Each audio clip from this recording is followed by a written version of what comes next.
শুধু তাই নয় রে বাপ, আমার বন্ধুরা বাবারা, সুলতান মাহমুদ গজনবী রহমাতুল্লাহি আলাইহি বড় একজন আল্লাহর ওলি ছিলেন। সুলতান মাহমুদ গজনবী রহমাতুল্লাহি আলাইহি উনি মণি মুক্তা ছড়িয়ে ছিটিয়ে দিলেন। মণি মুক্তা স্বর্ণ হীরা জহরত এই মানুষের সামনে তিনি ছিটিয়ে দিছে। মানুষগুলা হীরা মণি মুক্তা স্বর্ণগুলা টুকাইতেছে গো। ওনার পিছনে ওনার কর্মচারী খাদেম, ওনার বাড়ির একটা কাজের লোক সন্তান ছিল যার নাম হচ্ছে আয়াস। সুলতান মাহমুদ গজনবী রহমাতুল্লাহি আলাইহি তাকে দেখলেন গো, সমস্ত মানুষ হীরা জহুরত মণি মুক্তা টুকাইতে ব্যস্ত, কিন্তু ওনার এই যে ওনার কাজের লোকটা আয়াজ কি করলো, মালিকের পিছু পিছু শুধু হাঁটে আর দাঁড়িয়ে থাকে। সুলতান মাহমুদ গজনবী ডাক দিয়ে বললেন, সমস্ত মানুষগুলা স্বর্ণগুলা উঠানোর জন্য ব্যস্ত, মণিমুক্তাগুলা উঠানোর জন্য ব্যস্ত, তুমি কেন আমার পিছনে এমনিতেই দাঁড়ায় রইলাম? আয়াজ ডাক দিয়া কই, মালিক, সমস্ত মানুষের মণি মুক্তার দরকার, হীরা জহরতের দরকার, স্বর্ণের দরকার, কিন্তু আমি আয়াজির মণি মুক্তার মালিকের দরকার। সবার স্বর্ণ মণি মুক্তার দরকার, কেউ আপনাকে চাই না, কিন্তু আমি স্বর্ণ চাই না, হীরা চাই না, মণি মুক্তা চাই না, আমি স্বর্ণ হীরা মণি মুক্তার মালিক আপনাকে চাই। জোরে বলুন সুবহানাল্লাহ। তাইলে বুঝা গেল মূল জিনিসের পরে আমাদের টার্গেট থাকতে হবে। আরে আপনি রোজা রাখলেন, উপোস থাকলেন, আল্লাহ এই দিকে তাকান না। আপনি পানি পান করা থেকে বিরত থাকলেন, আল্লাহ এই দিকে দেখেন না। আল্লাহ দেখেন আপনার অন্তরের মধ্যে আল্লাহর জন্য ভয় আছে কিনা, আল্লাহর জন্য, আল্লাহর সন্তুষ্টির জন্য আপনি রোজা রেখেছেন কিনা, সেই দিকে আমার আল্লাহ খেয়াল করেন। জোরে বলুন সুবহানাল্লাহ। রমজান মাস আসলে এই যে চায়ের দোকান আছে না, রেস্টুরেন্ট আছে না, ছোটখাটো হোটেল আছে না, এই ছোটখাটো রেস্টুরেন্টের ভিতরে পর্দা লাগাইয়া অনেকে খায়, খায় না? আপনারা অনেকে খাই না? If you don't mind please, খাই না? বলেন তো, আমি দেখি না, আপনি দেখেন না, একজন দেখেন, তিনি কে?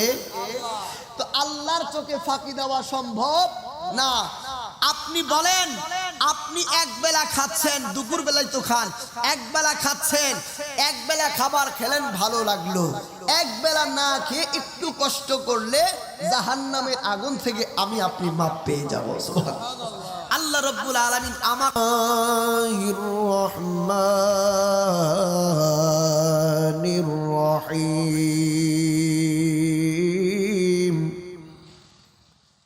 ইয়া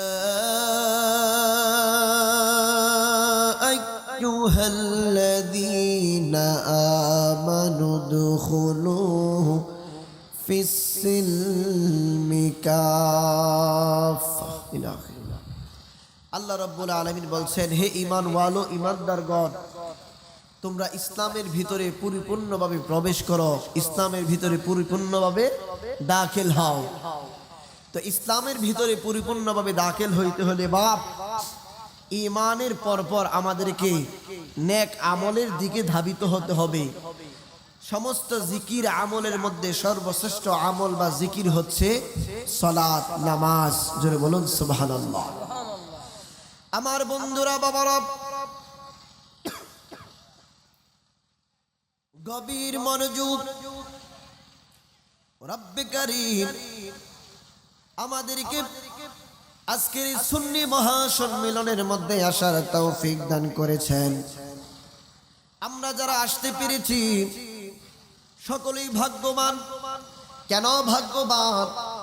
জান্নাতের বাগানের ভিতরে কোনো মুনাফিক আসতে পারে না, জান্নাতের বাগানের ভিতরে কোনো মুশরিক আসতে পারে না, জান্নাতের বাগানের ভিতরে একমাত্র যারা আসে আমার আল্লাহর ঘোষণা অনুযায়ী তারাই হচ্ছে ঈমানদার মানুষ। সুবহানাল্লাহ। আমার নবী আপনার নবীজির ভবিষ্যৎবাণী অনুযায়ী যে এমন একটা জামানা আসবে যেই সময়ের মধ্যে ঈমানটা বাঁচিয়ে রাখা খুব কষ্টকর। বিভিন্ন জায়গার মধ্যে গানের অনুষ্ঠান হচ্ছে, মানুষের কমতি নাই, মানুষে ভরপুর, কিন্তু আমরা ভালো কাজের দিকে মানুষগুলা কম, ভালো কাজের মধ্যে মানুষগুলা কম। আপনি রহমত কোত্থেকে আসবে বাপ? রহমত যেই দরজা দিয়ে ঢুকার কথা, রহমত যেই ঘরের মধ্যে ঢুকার কথা, ওই ঘরের মধ্যে আমরা অশৃঙ্খল গান বাদ্য দিয়ে ভরপুর করে রেখেছি। রহমত এই জন্য এসেও আবার রিটার্ন ফেরত চলে যাচ্ছে। দুষ্টা অন্য কাহারও না, দুষ্টা আমাদের নিজেদের, ঠিক না বাবা? রহমত আসবে কোত্থেকে? যেই কারণে রহমত আসার কথা ওই কারণটা পাল্টে দিয়েছি। আমাদের নেচার, আমাদের কালচার, আমাদের স্বভাব চরিত্র, আমাদের কথাবার্তা, আমাদের আচরণ, আমাদের চলাফেরা, এক কথায় এভরিথিং, সকল কিছু আমরা উল্টা চলি। আমরা কোরআন সুন্নাহ মোতাবেক চলতে পারি? আমার বন্ধুরা, বাবারা, গভীর মনোযোগ। আমাকে সাবজেক্ট দেওয়া হয়েছে শাবান মাসের ফজিলত সম্পর্কে কথা বলার জন্য, রমজানুল মুবারক মাসের মর্যাদা সম্পর্কে কথা বলার জন্য। আপনার নবী, আমার নবী রাহমাতুল লিল আলামিন নবীজি শাবান মাস সম্পর্কে বলেছেন। আপনার নবী, আমার নবী শাবান মাস যখন আসতো গো, বেশি বেশি পরিমাণে আমার নবী, আপনার নবী রোজা রাখতেন। নবী আমার রোজা রাখতেন বেশি বেশি পরিমাণে। সাহাবা কেরাম ডাক দিয়ে বললেন, নবী গো, এত বেশি বেশি পরিমাণে আপনি রোজা রাখেন, অন্য কোন মাসে এত বেশি পরিমাণ রোজা রাখতে কি আপনাকে দেখি নাই। নবী আমার, আপনার নবী, আমার নবীজি উম্মতে মুহাম্মাদীদেরকে বড় চমৎকার ভাবে বলেছেন। আমার নবী বলেন, এই যে শাবান মাস, এই যে রজব মাসের পরে শাবান মাস, রজব মাস হচ্ছে আমার রব্বুল আলামিনের মাস।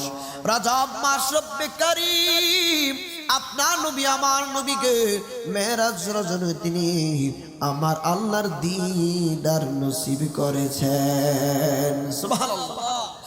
আপনার নবী, আমার নবী ডাক দিয়া বললেন, এ উম্মত শুনো, শাবান মাস আমি রাসূলুল্লাহর মাস, কারণ শাবান মাসের মধ্যে উম্মতে মুহাম্মাদীর সকল কিছু আমার আল্লাহ নির্ধারণ করে ফেলেন।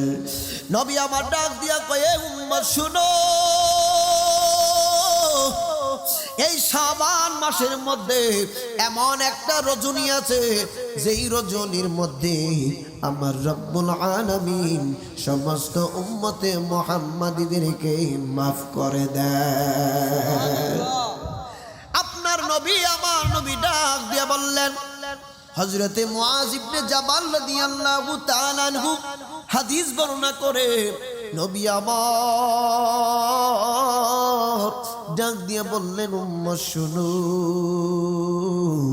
আমার রব্বুল আলামিন এই শাবান মাসের 14 তারিখ দিবাগত রাত, এই লাইলাতুন নিসফি মিন শাবান, শবে বরাতের রাত্রিতে আমার রব্বে কারীম হিংসুক এবং মুশরিক ব্যতীত, হিংসুক এবং মুশরিক মানুষ ব্যতীত পৃথিবীর সমস্ত উম্মতে মুহাম্মাদীদেরকে আমার আল্লাহ ওই রাত্রের মধ্যে ক্ষমা করে দেন। সুবহানাল্লাহ।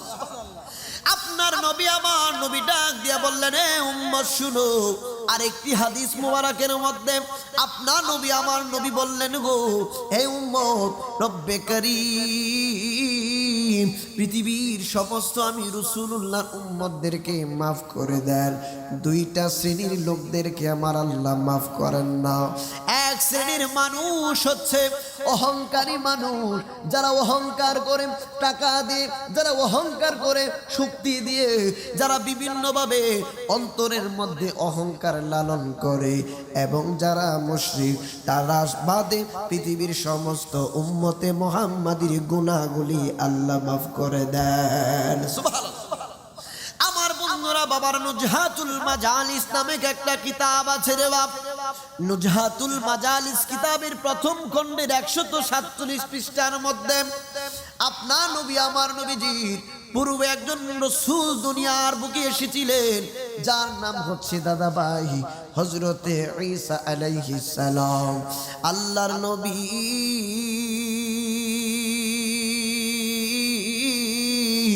হযরতে ঈসা আলাইহিস সালাম উনি একটা পাহাড়ের পাদদেশ দিয়ে হাঁটতেছিলেন। হযরতে ঈসা আলাইহিস সালাম তিনি পাহাড়ের উপরে উঠে গেলেন। পাহাড়ের উপরে উঠার পরে বিশাল বড় একটা সাদা পাথর দেখতে পেলেন। হযরত ঈসা রূহুল্লাহ বড় আশ্চর্য হয়ে গেলেন। হযরত ঈসা আলাইহিস সালামের নিকট ওহী আসলো সাথে সাথে, হে ঈসা পয়গম্বর, আমি আল্লাহর এই সুন্দর সাদা পাথর দেখি আপনি বুঝি আশ্চর্য হয়ে গেছেন। হযরত ঈসা রূহুল্লাহ ডাক দিয়া বলছেন, মালিক, কেন আশ্চর্য হব না গো, আপনার সৃষ্টি এত সুন্দর, কেন আশ্চর্য হব না? আমার রব্বে কারীম ডাক দিয়া কই, ঈসা গো, এর চাইতে আশ্চর্যের জিনিস আপনি দেখতে চান কিনা? আল্লাহর রাসূল ঈসা আলাইহিস সালাম ডাক দিয়ে বললেন, দেখতে চাই। হযরত ঈসা আলাইহিস সালাম ডাক দিয়া কই, মালিক, এর চাইতে আশ্চর্যের বিষয় কি গো? আমার রব্বে কারীম ডাক দিয়ে বললেন, পাথরের দিকে তাকাও। হযরত ঈসা রূহুল্লাহ পাথরের দিকে যেই মাত্র তাকাইছেন গো, সাথে সাথে পাথরটা ফেটে আল্লাহর কুদরতে দুইটা ভাগ হয়ে গেল। একবার জুড়ে বলা যাবে কি সুবহানাল্লাহ? আমার বন্ধুরা, বাবারা, গভীর মনোযোগ। আমার সাথে মাঝে মাঝে একটু কথা বলতে হবে, একা একা কথা বললে সুন্দর হবে না, কথা বলতেও আমার ভালো লাগবে না গো। আল্লাহর নবী হযরত ঈসা আলাইহিস সালাম তিনি অবাক দৃষ্টিতে তাকিয়ে রইলেন। পাথরটা যেই মাত্র দুইটা ভাগ হয়ে গেল, তিনি দেখলেন গো দাদু ভাই, এই পাথরের ভিতরে সবুজ লাঠিওয়ালা একটা যুবক পাথরের ভিতরে দাঁড়িয়ে আছে। সবুজ লাঠিওয়ালা লোকটা আল্লাহর ইবাদতের মধ্যে মগ্ন আছে। এই যুবকটাকে ডাক দিয়ে বললেন, যুবক, এই পাথরের মধ্যে তুমি কিসের জন্য দাঁড়িয়ে আছো? যুবকের সামনে ভাই একটা আঙ্গুল ফলের গাছ দেখা যায়। ওই আঙ্গুল ফলের গাছের মধ্যে থুবাই থুবাই আঙ্গুল ফল। আল্লাহ নবী ডাক দিয়ে বললেন, যুবক রে, এই আঙ্গুল ফলের গাছ কোত্থেকে আসলো? এই যুবকটা ডাক দিয়ে বললেন, নবী গো,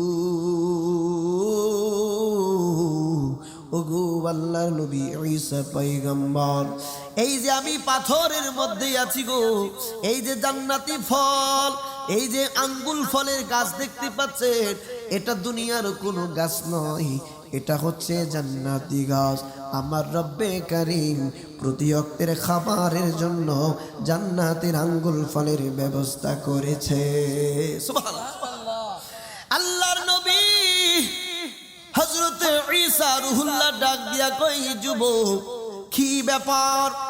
এই যে আঙ্গুল ফলের গাছ, তুমি এই সবুজ লাঠি লইয়া পাথরের ভিতরে দাঁড়িয়ে আছো, তুমি কতদিন যাবত পাথরের ভিতরে আছো? এই যুবকটা ডাক দিয়া কই, নবী গো,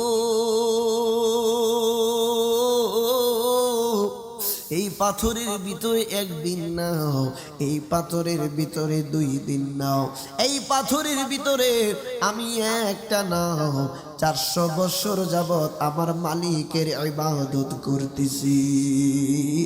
সুবহানাল্লাহ। হযরত ঈসা নবী ডাক দিয়া কই, মালিক, এই লোকটা 400 বছর যাবত তুমি মালিকের ইবাদত করতেছে, এইরকম 400 বছর হায়াত দুনিয়ার জমিনে ভবিষ্যতেও কেউ পাবে না। 400 বছর ইবাদতের সমান পৃথিবীর কোনো মানুষ আর ইবাদত করতে পারবে না।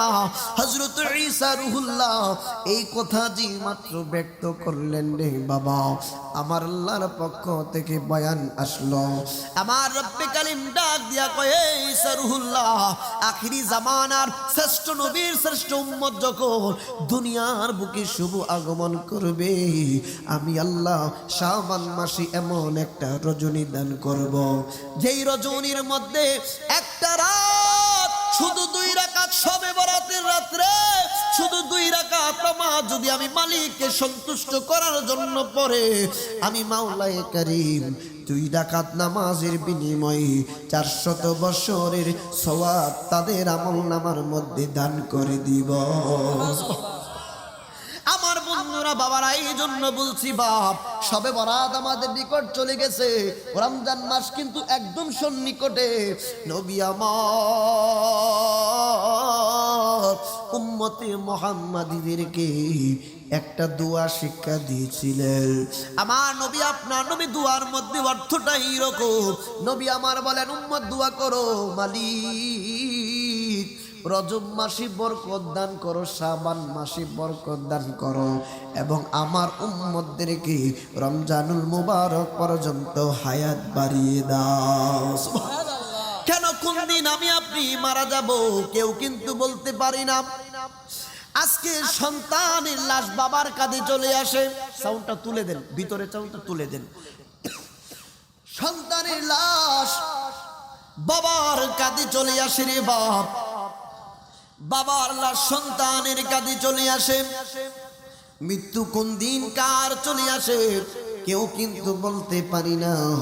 এই জন্য মৃত্যুর পূর্বে আমার আপনাকে নিজেদের ঈমানটাকে মজবুত করার দরকার আছে কিনা। ও তোর পিছে পিছে ঘুরছে সমন, পিছে পিছে ঘুরছে সমন, কোন দিন জানি তোর হবে সমন জারি। দেখি না মন ঝাঁক মারিয়ে দুনিয়াদারি, দেখি না মন ঝাঁক মারিয়ে দুনিয়াদারি। ঠিক না বিঠি? আমার বন্ধুরা বাবারা, একটু মনোযোগ দিয়ে শ্রবণ করি। রমজানুল মাস, আমার রব্বুল আলামিন রমজান মাসটাকে যখন আমি আপনি উচ্চারণ করব, আগের মতো করে দেন, বেশি বাড়াইলে ডাকতেছি, কানে আসলে কথাগুলো কানে আসলে বোঝা যায় যে আমি কি বলতেছি, বুঝতেছেন? আচ্ছা, আপনার কথা শুনতে অসুবিধা হচ্ছে না তো? একটা সত্য কথা তিক্ত হইল, আপনারা মানুষ অনুযায়ী বক্তার ইমেজ আসে। মানুষ অল্প, গানে চলে গেছে অনেকে, বিভিন্ন জায়গায় চলে গেছে, কারণ প্রতিদিন এর হাজার হাজার মানুষ থাকে, একটা অভ্যাস হয়ে গেছে না। হঠাৎ করে মানে অল্প কিছু মানুষ দেখলে কেমন জানি ভিতরে, এটাও কিন্তু কিয়ামতের আলামত। কারণ হচ্ছে দিন দিন মানুষের অন্তর থেকে ইসলামিক বিষয়গুলা দূরে সরে যাচ্ছে, ঠিক না বাবা? যাই হোক, আমার বন্ধুরা বাবারা, গভীর মনোযোগ